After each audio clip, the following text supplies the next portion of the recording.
இன்றைய நற்செய்தி புனித மத்தேயு எழுதிய நற்செய்தியிலிருந்து வாசகம்.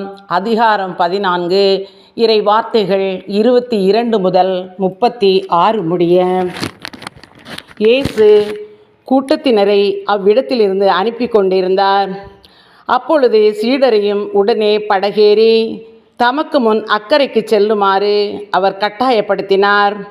மக்களை அனுப்பிவிட்டு அவர் தனியே இறைவனிடம் வேண்டுவதற்காக ஒரு மலையின் மேல் ஏறினார். பொழுது சாய்ந்த பிறகு அங்கே அவர் தனியே இருந்தார்.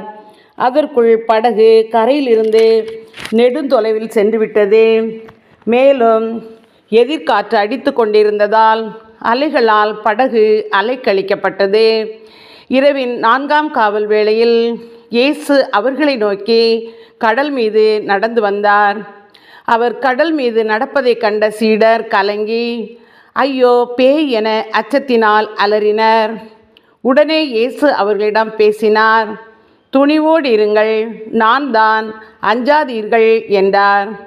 பேதுரு அவருக்கு மறுமொழியாக, ஆண்டவரே, நீர்தாம் என்றால் நானும் கடல் மீது நடந்து உம்மிடம் வர ஆணையிடும் என்றார்.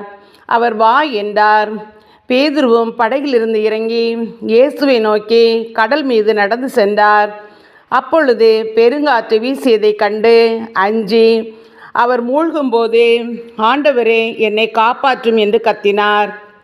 இயேசு உடனே தம் கையை நீட்டி அவரை பிடித்து, நம்பிக்கை குன்றியவனே, ஏன் ஐயம் கொண்டாய் என்றார்.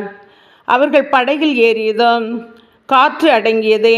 படகில் இருந்தோர் இயேசுவை பணிந்து, உண்மையாகவே நீர் இறைமகன் என்றனர்.